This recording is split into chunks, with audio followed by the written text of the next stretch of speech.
doctor César Montúfar, catedrático y político ecuatoriano, es PhD en Ciencias Políticas. Fue acusador particular en el caso Sobornos contra el ex vicepresidente Jorge Glass. Doctor Montúfar, bienvenido. Comparte usted la frustración expresada por Fernando Villavicencio. Muy buenos días, un gusto enorme, y con el perdón de ustedes le quisiera pedir que me habilite para expresar mi pesar conocido de la muerte de un amigo y de un gran ciudadano cuencano, Mario Jaramillo, el rector de la Universidad de la SUAY, y quisiera que me permita expresar mi solidaridad, mi sentido de pesar, no solamente a su familia y a sus amigos, sino a Cuenca y a la SUAY en general, porque un ciudadano tan importante, tan buen ser humano, nos ha dejado. Le agradezco por esta posibilidad. Supuesto, doctor Montúfar, hemos rendido también nuestro homenaje a Mario Jaramillo. Sin duda, un espacio vacío, difícil de llenar, ha dejado Mario Jaramillo, y bienvenida su referencia. Vayamos al tema propuesto. Muchísimas gracias. Bueno, yo creo que lastimosamente en el Ecuador es claro que vivimos un estado de impunidad. Un estado de impunidad que lastimosamente, en vez de disminuir, en vez de dar señales de que comience en el Ecuador a operar un sistema de justicia que aplique las sanciones que ya jueces determinaron para personas que comprobadamente fueron juzgados por la justicia, más bien de manera sistemática les han ofrecido todas las garantías, no solamente para salir en libertad, sino también para no devolver un solo centavo al Estado ecuatoriano, y además incluso, en este caso, recuperar, vamos a decirlo entre comillas, recursos que estaban retenidos. Creo que al caso Glass hay que mirarlo en la perspectiva de lo que ha pasado, lo que pasó con Alexis Mera, de lo que pasó con la misma señora Duarte, de lo que ha pasado con las figuras principales del correísmo que no solamente que han sido de una u otra manera beneficiadas por la inacción de las instituciones, sino que además han gozado de una, vamos a decir, protección e impunidad estatal. Creo que esa es la situación en la que lastimosamente nos encontramos, y esto que acaba de suceder con Jorge Glass es solamente una pieza más que habría que mirarlo desde esa perspectiva un poco más amplia. Doctor Montúfar, muy buenos días. Usted fue acusador particular en el caso de Jorge Glass, y mal no recuerdo, en el 2017 presentó 2 denuncias, una a inicios del año, otra a mediados de este mismo 2017, para que se inicien investigaciones en contra de quien hoy es ex vicepresidente de la República. ¿Cuál es su lectura de cómo se ha llevado este proceso en contra del ex segundo mandatario, hoy en libertad, reclamando su pensión vitalicia? Gracias por la pregunta y un gusto conversar contigo. A ver, yo creo que hay que mirarlo aquí desde la perspectiva de la inacción de algunas instituciones concretas. En el caso de Jorge Glass y en el caso de otros, pero específicamente de Jorge Glass, en la sentencia del juicio en el que yo fui acusador particular por asociación ilícita, como también en el juicio Sobornos o Arroz Verde, los jueces dictaminaron que la Fiscalía, ordenaron a la Fiscalía el investigar otros delitos. En el caso del juicio de asociación ilícita, que lo tengo mucho más claro, eran 9 delitos: concusión, tráfico de influencias, peculado, cohecho, entre algunos otros, que la Fiscalía debía investigar. Lo que ha sucedido es que la Fiscalía no ha hecho nada. Lo que ha sucedido es que, lastimosamente, los procesos de investigación sencillamente se diluyeron o han quedado en la nada. El ex fiscal Vaca Mancheno tuvo una estrategia muy conveniente para los procesados o para los investigados, que era el no abrir una sola investigación, sino abrir 8, 9, me parece que eran 9 investigaciones. Con eso todo se diluyó. Por mi parte, yo presenté una denuncia adicional tratando de articular todas esas investigaciones en una sola, por delincuencia organizada y otros delitos. Pero la Fiscalía no ha avanzado en esa investigación. O sea que hay que mirar a la Fiscalía. Es decir, si hoy está sucediendo, en el caso de Jorge Glass específicamente, hay que mirar a la acción de la Fiscalía. No hay otro lugar para explicarse el por qué estas investigaciones no han avanzado. En el caso ya específico de lo que en este momento estamos discutiendo, el tema de la no devolución de recursos que fueron, vamos a decir, robados, el Estado ecuatoriano en los que el Estado ecuatoriano fue afectado. Ahí la acción es de la Procuraduría y del Procurador General del Estado. Me parece que el ex procurador Íñigo Salvador dejó una cuenta pendiente enorme de inacción respecto a lo que había que hacer. Y en este momento, por ejemplo, cuando el Ministerio de Finanzas ha sido solicitado para que realice una transferencia por las pensiones del ex vicepresidente Glass, tiene que intervenir la Procuraduría General del Estado para que, si eso ocurre, puedan retener esos recursos. Es decir, las acciones y las instituciones y las posibilidades legales de hacerlo están allí. Entonces, me parece a mí que esto no ocurre como un resultado de magia, esto no ocurre como un proceso automático. Aquí hay responsabilidad directa de algunas instituciones del Estado que no han hecho su trabajo y que de una u otra manera entonces han generado las condiciones vía acción o inacción para que en el Ecuador casos como el de Glass, casos como de otros miembros de la cúpula del correísmo queden en la más absoluta impunidad. ¿Qué decir sobre el sistema judicial, doctor Montúfar? Nuevamente, un juez de un sitio remoto que nada tiene que ver con el sitio en el cual fue sentenciado Jorge Glass, un juez de Balsas en la provincia del Oro, es quien dispuso que el Ministerio transfiera en 10 días los recursos del ex vicepresidente de la República. La Corte Constitucional, paralelamente, justo en estos días ha empezado a revisar por lo menos la figura de habeas corpus para que cumpla con mayor rigurosidad cuando esta es aplicada. ¿Qué es lo que está pasando con la justicia ecuatoriana? Mire, yo creo que ese es parte del sistema de garantías constitucionales que el Ecuador vive y que fueron, digamos, establecidos desde la Constitución de Montecristi, pero que tenían un antecedente incluso en la Constitución del 98. A mí me parece que el problema, por supuesto que hay abuso, hay corrupción, pero el problema no está ahí.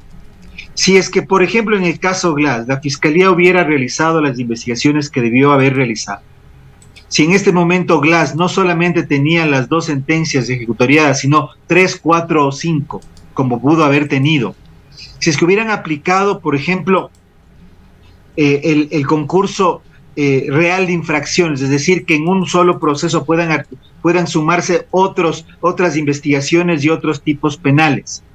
Si es que la Procuraduría General del Estado hubiera hecho su trabajo en recuperar los recursos robados, no habría juez en ningún lugar del país que tenga la posibilidad de aplicar estas garantías constitucionales o mal aplicar estas garantías constitucionales. Yo, por mi parte, puedo presumir que se trata de un hecho de corrupción, que ha habido un proceso irregular, que estas garantías no han sido dictadas siguiendo el debido proceso o la ley. Pero en realidad el problema, vamos a decir, puede estar allí, pero la causa principal está en la inacción de las otras instituciones del Estado. Ahí me parece que está el problema. Entonces, creo que sí, hay que mirar a las acciones de este juez, pero hay que mirar a los otros ámbitos que son ámbitos de acción específicos. En este caso, por ejemplo, habría que tomarle cuentas, por ejemplo, al ex procurador general del Estado, no solo en el caso Glass, sino en los otros casos similares. ¿Cuánto dinero recuperó para el Estado ecuatoriano?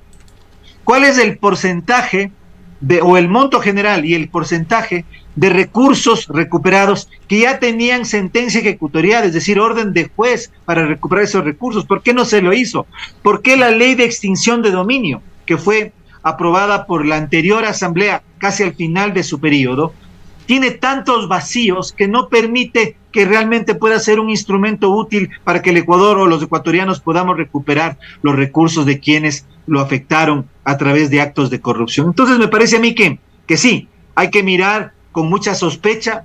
No conozco específicamente la decisión de este juez, pero podríamos presumir que hay un acto irregular. Como hubo un acto irregular en la libertad de Glass, como también, por ejemplo, allí se ha denunciado la propia participación del ex ministro de gobierno, el señor Jiménez, en un acuerdo para permitir que Glass saliera de la cárcel. como ocurrió cuando después de que él salió en la primera ocasión, después regresó a la cárcel 4 en Quito. Es decir, me parece que hay que mirar el problema en su totalidad, y creo que aquí lo que ha faltado es una política de Estado, y creo que también, además de la Procuraduría, además de la Fiscalía y de sus omisiones, también mucho ha tenido que ver la acción y la actitud del gobierno nacional. Usted, doctor Montúfar, ha tocado un tema importante, que es la recuperación de los recursos. Se hablaba en su momento de 108 millones de dólares que el Estado debía recuperar. No sabemos cuáles han sido esos intentos para recuperar, y parte de esos recursos le correspondía al ex vicepresidente de la República, alrededor de 8 millones, un poquito más de 8 millones de dólares y casas embargadas. Pero a la final, ¿qué ocurrió con esto? Nada. A ver, mira, ahí hubo un tema que creo que es importante, porque hay dos sentencias que están ya ejecutoriadas, la de asociación ilícita, en la que se determinó que aproximadamente el ex vicepresidente Glass, a través de su tío, hoy fallecido y que también fue parte del proceso, el señor Ricardo Rivera, recibieron aproximadamente 14 millones de dólares, aproximadamente 14.5 millones de dólares. Aquí ocurrió algo muy extraño, y es que parte de esos recursos, aproximadamente 2,5 millones, fueron depositados en una cuenta que correspondía a esta empresa Glory International, que además tenía una relación con empresas del señor Topic de Telconet. Este señor devolvió una parte al Estado ecuatoriano, pero eso no ha quedado plenamente esclarecido, y creo que eso es un tema que tiene que esclarecerse. Entonces, en realidad, en este momento, entenderíamos, pero no conocemos con certeza cuál es el monto específico que el señor Glass tiene que devolver al Estado ecuatoriano, pero es presumible que estamos hablando de una cifra superior a los 12 millones de dólares, solo en el caso de asociación ilícita. En el otro caso de Arroz Verde, allí se determinó que para todos los sentenciados la cifra era de aproximadamente 7 millones de dólares, no estableciéndose tampoco con claridad cuánto le correspondía específicamente al señor Glass. Fíjese cómo se manejan estos casos. Cuando estamos hablando de la recuperación de los recursos al pueblo ecuatoriano, no se establece con claridad cuáles son los montos, dejándose ahí ya una vía y un camino para que ocurra lo que tenemos en este momento, que finalmente el Estado ecuatoriano no puede recuperar esos recursos. Pero más o menos estamos hablando de esas cifras, y como sabemos, en el caso Glass, como en el caso de ninguno de los peces gordos del correísmo, el Estado ecuatoriano ha recuperado un solo centavo. Es decir, estamos hablando de un perjuicio para el Estado de millones de dólares sin que el Estado ecuatoriano haya recuperado un solo centavo. ¿Y cómo ve usted ese balance, doctor Montúfar, de los presos del correísmo? Son contados con los dedos de una mano, quizá menos, y de excepción están en Ecuador, más han sido apresados, detenidos en otros países. Pero hay prófugos del correísmo en varias ciudades y países. Están en Miami, México, Perú, Bolivia, Venezuela, Argentina, Bélgica. Ya no existen. En este momento ya no existen, Gustavo. No hay un solo miembro de la cúpula del gobierno de la llamada Revolución Ciudadana que ha sido, digamos, resultado, ha atravesado, ha afrontado procesos judiciales que han terminado en sentencias ejecutoriadas, que hoy esté en prisión, que haya devuelto un solo centavo al Estado ecuatoriano. Aquí, evidentemente, lo que es claro, lo que se puede ver, es que aquí está fallando el conjunto, es decir, la política de Estado no pareciera ser la lucha anticorrupción, sino la impunidad. Y que todos estos procesos, comenzando por el de la señora Duarte, el señor Glass, Alexis Mera, y todos los demás, sencillamente o han terminado siendo beneficiarios de medidas cautelares que les han permitido salir en libertad, siendo beneficiarios de que la Procuraduría no haga lo que tiene que hacer para recuperar esos recursos. ¿Y hacia dónde vamos, Gustavo? Ahí está el tema, porque yo creo que esto no va a terminar ahí. Aquí, mire lo que ocurre. no solamente que Glass, en el caso, veamos el caso Glass, no solamente que salió de la prisión, después regresó y ya fue favorecido trasladándole a la cárcel 4, después ya salió con prelibertad, ahora recupera su pensión vitalicia. ¿Qué es lo que se viene? Yo creo que podemos más o menos ya determinar o poder adivinar lo que se viene. Se viene que a través del Consejo de Participación Ciudadana y Control Social, en donde el correísmo tiene claramente 3 de los 7 miembros, van a promover un recurso de revisión a las sentencias ya ejecutoriadas en contra de Glass y Correa, con el fin de habilitarlos electoralmente, es decir, que vuelvan a ser sujetos políticos. Entonces, es claro lo que va a ocurrir. Es decir, lo que vemos es una progresión. Estaban en la cárcel hace 2 años, tienen que cumplir sentencias hace 2 años, hoy no solamente que están en libertad, no solamente que recuperan recursos, no solamente que no devuelven nada al Estado ecuatoriano, sino que caminan hacia la revisión de sus procesos judiciales de manera de que puedan ser habilitados electoralmente de nuevo. Hacia allá vamos. ¿Qué hace el Estado ecuatoriano? Vemos que las máximas autoridades del Estado se rasgan las vestiduras hablando de la lucha anticorrupción, pero en el fondo lo que vemos es una política de Estado a favor de la impunidad. Ahora, doctor Montúfar, ¿hay indicios claros de dónde está ese dinero, dónde lo tienen? Si hablamos de deudas, de entre casos sobornos, caso Odebrecht y otros de estos más de 100 millones de dólares, e incluso hay otras cifras que se sumarían que haría que este número ascienda mucho más. Esta famosa ruta del dinero, ¿en dónde están estos recursos? Mire, cuando el ex fiscal Vaca Mancheno en el año 2017 hizo un acuerdo de cooperación con la firma Odebrecht, y como parte de ese acuerdo, el Estado ecuatoriano, la Fiscalía, se inhibió de procesar a los funcionarios de la empresa Odebrecht que operaron en esta red de sobornos en el Ecuador. Entendíamos que parte de ese acuerdo iba a ser el que la firma Odebrecht diga con claridad al Estado ecuatoriano en dónde, cómo y a quién fueron los depósitos que hicieron como parte de los sobornos que se realizaron para la consecución de contratos y en la ejecución de los megacontratos de obra pública. Se entendía que en ese acuerdo la Fiscalía iba a obtener esa información. Se entendía que a través de la cooperación con el Departamento de Justicia de Estados Unidos, igualmente esa información iba a llegar. Finalmente, eso no ocurrió. Es decir, aquí lo que vemos es que esos acuerdos llegaron hasta el punto de, por ejemplo, en este caso, procesar a un grupo de personas. En el caso de Glass ya está en libertad, no ha devuelto nada, está recuperando incluso su pensión, y en el caso de los otros se los dejó en impunidad. En el caso de Brecht, por ejemplo, el Estado ecuatoriano no ha sido capaz, porque yo creo que eso es quizá lo más indignante.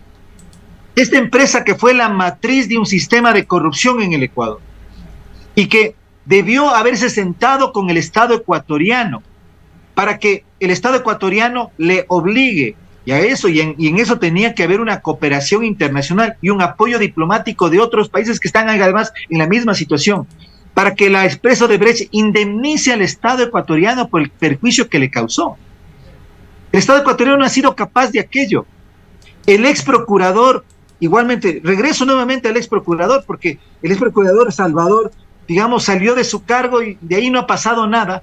Estaba encargado de llevar adelante ese acuerdo. Ese acuerdo nunca se llevó adelante. La empresa Odebrecht no ha devuelto un solo centavo al Estado ecuatoriano, más bien demandó al Estado ecuatoriano por el proyecto Pascuales Cuenca. Y es un proceso que todavía no termina de solucionarse. Entonces, aquí vemos que los pájaros disparando a las escopetas, vemos todo dado la vuelta.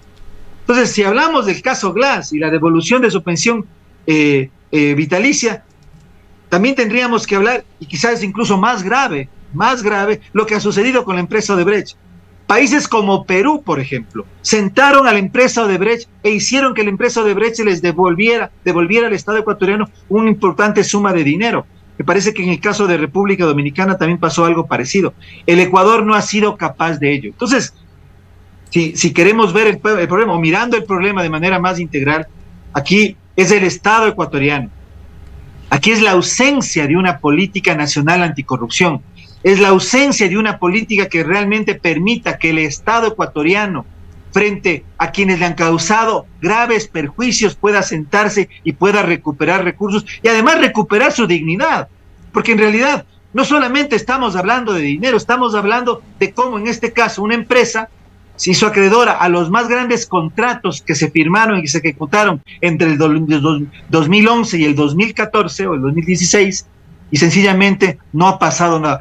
Constituyó un esquema de corrupción, muchísimas personas se vieron beneficiadas, no sabemos hacia dónde fue el dinero, la ruta del dinero, ni tampoco esta empresa ni ha sido procesada en el Ecuador, ni sus funcionarios han sido procesados en el Ecuador, ni han indemnizado al Estado ecuatoriano por el daño que le causaron. Para finalizar, doctor Montúfar, ¿qué relación tiene toda esta situación con la gobernabilidad en el país y con su futuro?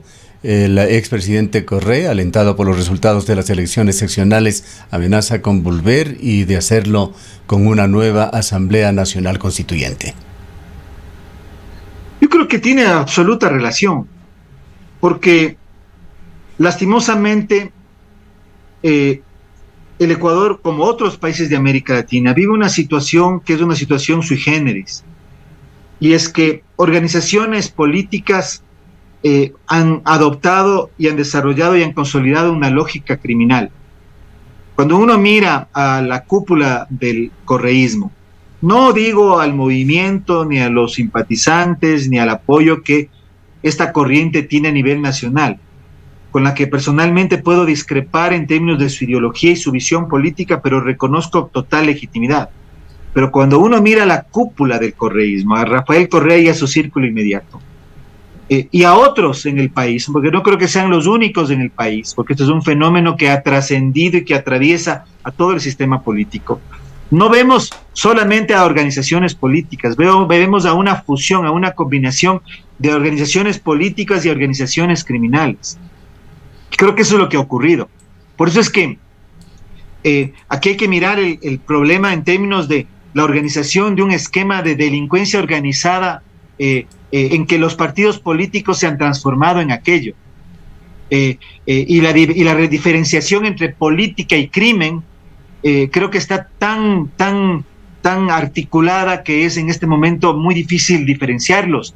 Igual con el crimen organizado que viene del narcotráfico. Entonces, creo que el Ecuador ha pasado a esa situación que no es únicamente del Ecuador, sino de otros países también de América Latina. Entonces, por supuesto que estas organizaciones que cuentan con muchísimos recursos pueden seguir financiando sus aparatos electorales, seguir teniendo apoyo, seguir lanzando línea política, discurso, haciendo oposición política y ganar espacio. Pero uno se pregunta, ¿y entonces por qué siguen prófugos? ¿Por qué pueden hacer política desde el extranjero en calidad de procesados y sentenciados? ¿Qué ha hecho el Estado ecuatoriano? ¿Por qué al señor Correa se le permitió? Y ahí la diplomacia ecuatoriana tiene una responsabilidad, y pasó mucho tiempo para que se hagan las gestiones, y hasta tanto el Reino de Bélgica ya le dio el estatus de refugiado. Es decir, creo que en realidad esto no es casual.